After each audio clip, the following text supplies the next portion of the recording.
the best NBA teams to never win a championship in the 1990s. The 1990s is arguably the best era in NBA history, with players like Michael Jordan, Charles Barkley, K.Malone, Patrick Ewing, and many more. It was just after the Magic and Bird rivalry, and new rivalries were starting to show. Rivalries were a huge part of the 90s, but the most influential part of the 90s, and the reason why many say it's the greatest era of all time, is because of one reason: Michael Jordan.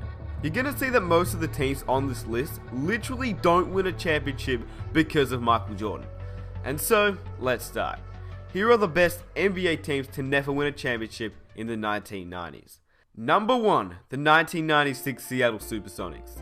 They finished with a record of 64-18 and were eliminated in the NBA Finals to the Chicago Bulls.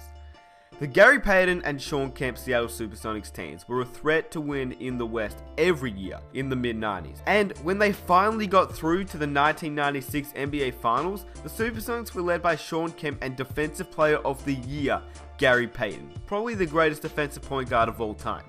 They were one of the league's most dominant duos, but ran into Michael Jordan and the Bulls in MJ's first full year back from retirement. Seattle would fall behind 3-0, but Shawn Kemp had 2 incredible games in games 4 and 5, forcing the Bulls to win in 6 games. It looked like the start of a Sonics dynasty, similar to OKC in 2012, but they never got back to the NBA Finals. Pretty tragic. And with Shawn Kemp and Gary Payton, this was an amazing duo, but this was the only finals that they were ever able to go in, and unfortunately for them, they had to face up against the Chicago Bulls.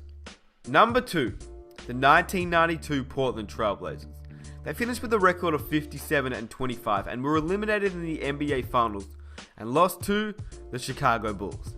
The 1990s, as we all know, was pretty much the era of the Bulls and pretty much the era of Michael Jordan. The Blazers had the best team in the Western Conference, led by Hall of Famer Clyde Drexler, and cruised into the NBA Finals without really being tested. Sort of like the Cleveland Cavaliers this year with LeBron. Not a team that was really tested up until the NBA Finals. When the Trailblazers finally made it, they met the Chicago Bulls. And Drexler went toe-to-toe with Jordan through the first 4 games, and the series was actually tied 2-2. It was just MJ vs Clyde in 1992.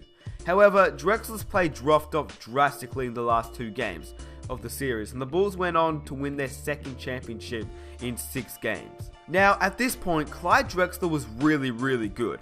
He was competing with Jordan for the first 4 games, but unfortunately, he was just too tired or something. I'm not sure. Maybe he was dealing with injuries, but his play just dropped off, and Chicago went on to win another NBA championship. Number 3, the 1994 New York Knicks. They finished with a record of 57-25 and were eliminated in the NBA Finals, but this time to the Houston Rockets. The Eastern Conference and the entire NBA was pretty much open in the 1994 season, with Michael Jordan out of the league and retiring for the first time. He left the Bulls to obviously play baseball, and that didn't really turn out well for him, but it looked like the Knicks finally had a window of opportunity to get to the NBA Finals. They were led by Hall of Famer Patrick Ewing. He was a tough and physical man, and he led a tough physical squad coached by Pat Riley to the NBA Finals. He managed to squeak past the Indiana Pacers in Game 7 of the Eastern Conference Finals. Then they faced up against the Houston Rockets. The series went all the way to Game 7, Patrick Ewing versus Hakeem Olajuwon. But Hakeem's monster performance, 25 points, 10 rebounds, 7 assists, proved to be the difference in a 6-point win, and it was the Houston win. Now, the Knicks would make the finals again in 1999, but they would lose to the San Antonio Spurs in what started the Spurs' current run of dominance, which hasn't really slowed down, even to this day. Number 4, the 1998 Indiana Pacers. They finished with a record of 58-24, and they were actually eliminated in the Eastern Conference Finals to the Chicago Bulls. This was Indiana's best team of the 1990s. Well, in my opinion. Adding sharpshooter Chris Mullin to their core of Reggie Miller, Mark Jackson, Rick Smits, and Larry Bird was now coaching this team, and he led them to the East's second best record while winning Coach of the Year. So with 4 key guys on that team, and now the Coach of the Year in Larry Bird, who knew what it took to win an NBA championship, and not to mention he knew how to shoot the rock with Chris Mullin and Reggie Miller on that team, the Pacers were looking to do very well that season. The Pacers were a veteran team, but still worked together very nicely. Unfortunately, they ran into the last installment of MJ's Bulls, but the Pacers gave them as good of a fight as anyone. The home team would win every game in that series, with Indiana ultimately falling to the Chicago Bulls in Game 7 by 5 points. And unfortunately, Reggie Miller was never able to take a ring, and it was an era of Michael Jordan. And Reggie Miller versus Michael Jordan, if we want to talk about rivalries, they had some great ones. Anyway, let's get on to number 5. Number 5, the 1995 Orlando Magic. They finished with a record of 57-25 and were eliminated in the NBA Finals to the Houston Rockets. Orlando was led by a dominant young big man named Shaquille O'Neal. Not too sure if you've heard of him. And they were also led by a young point guard named Penny Hardaway, both of whom wreaked havoc on the league in the mid-90s. Unfortunately for them, Penny struggled with injuries for pretty much his entire career, and as a result, Shaq left to join the Los Angeles Lakers, and as we all know, he did pretty well there. He won a few championships with Kobe, and unfortunately, they could have won more if it wasn't for the beef they have. But anyway, in the 1995 season with the Orlando Magic, it was what could have been. If only Penny and Shaq would have stuck together, or if only Penny just didn't have injuries. In 1995, they had posted the second best home record in NBA history, 39-2. And in fact, they are the only team on this list to actually beat a Michael Jordan-led Bulls team in the playoffs. They beat them in the Eastern Conference semifinals in the year that MJ came back from retirement. They met the defending champion Houston Rockets in the NBA Finals, who they proved to be no match for Hakeem Olajuwon, who was able to limit Shaq, and the Rockets would end up sweeping the series. Many of the media were hoping that it would be like a Wilt vs. Bill Russell matchup, but really Hakeem was just too good in that series, and he was able to limit Shaq, and the Rockets would end up sweeping the series. Number 6, the 1993 Phoenix Suns. They finished with a record of 62-20, and they were eliminated in the NBA Finals, and guess who they lost to? The Chicago Bulls. On the 17th of June 1992, the Suns traded former All-Star Jeff Hornacek, Tim Perry, and Andrew Lang to the Philadelphia 76ers for All-Star forward Charles Barkley. Barkley would play 4 seasons with the Suns before being traded to the Houston Rockets in 1996. On the other hand, Hornacek would play less than 2 seasons with the 76ers, Perry would play less than 4, and Lang only played 1. Many consider this trade to be the best Suns trade in history. So, during the 1993 season, Charles Barkley was convinced that he was the best player on the planet. Averaging 25.6 points per game and 12 rebounds in his first year in Phoenix, he also managed to take home the MVP. He led the Suns to a 62-win season, and they were easily the best team in the Western Conference, but they ran into Michael Jordan's Chicago Bulls. Of course, like most teams on this list, the Bulls were looking for their first three-peat.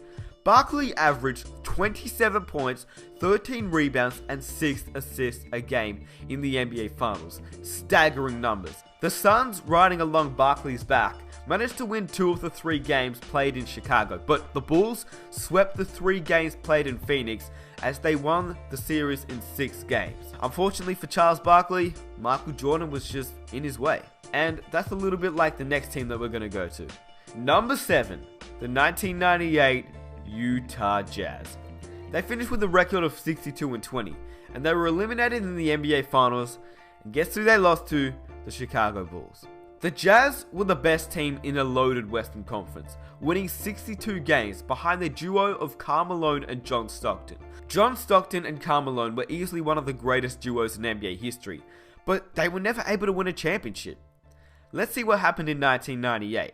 In the first round of the playoffs, the Jazz would trail 2-1 to the 8-seeded Houston Rockets. However, with John Stockton and K.Malone on that team, they would easily win the series, and they won it in 5 games. In the semifinals, they would defeat the San Antonio Spurs in 5 games as well, and after that, the Jazz would actually sweep the Los Angeles Lakers in the Western Conference Finals in obviously 4 straight games, to advance to the NBA Finals for the 2nd consecutive year. So that meant the year before the Jazz were in the NBA Finals, and guess who they lost to? The Chicago Bulls. And so in back-to-back years, they were faced up against Michael Jordan's Bulls, and after losing the NBA Finals to the Bulls the previous season, many thought that this would be the year where the Utah Jazz would finally unseat the Chicago Bulls at the top of the NBA. Every game was actually competitive. Unfortunately, the ending of Game 6 will live on forever in NBA history. As you saw, most of these teams couldn't win a championship, and the main reason was because of Michael Jordan. That's why I truly believe that Hakeem took the most of his chances when he could, as he gained 2 rings during the 90s, which was more than very hard. If only other teams have taken their chances the way that Hakeem and his Rockets did. Anyway, those are just a few of the teams that I thought of. If you guys have any franchises that you think have had great teams in the 1990s but were never able to win a championship, comment them down below. If you're new around here, I make a whole bunch of NBA videos, what ifs, as well as other 2K content, so be sure to subscribe for more. And for those that have recently subscribed to my channel, I hope you guys are enjoying the content. I'm having a lot of fun making all these videos for you guys, so yeah, it's good. So I really appreciate it if you guys could drop a like on this video. If we can reach 3,000 likes, I'll start preparing the next video for you guys, and I think you guys can reach 3,000 likes. You guys have been going ham in all the other videos, so yeah, I really appreciate it. And yeah, comment down below if you guys want to see another era of basketball. I've already done the 2000s era, so if you guys would like to see that video, I'll put a link in the description and in the comment section. But like I said, if you guys have any other eras you want to see, comment them down below. It will be kind of hard getting footage for some of the older eras, but I'll try my best. I can always use 2K footage as well, and that's something I want to talk to you guys about as well. Do you guys mind me using 2K footage, or do you guys like the NBA footage? The only thing is, I'm scared if I use NBA footage like I have been using, the actual NBA will flag my videos and I'll get copyright, and then I won't have a channel. So I'm kind of scared about that, but I'm doing it anyway. Hopefully it works. I've seen other YouTubers kind of do similar things where they use actual NBA footage, so they haven't been brought down yet, so I guess we'll see what happens. Anyway, hope you guys enjoy the video. Subscribe, leave a like. I'm out. Peace.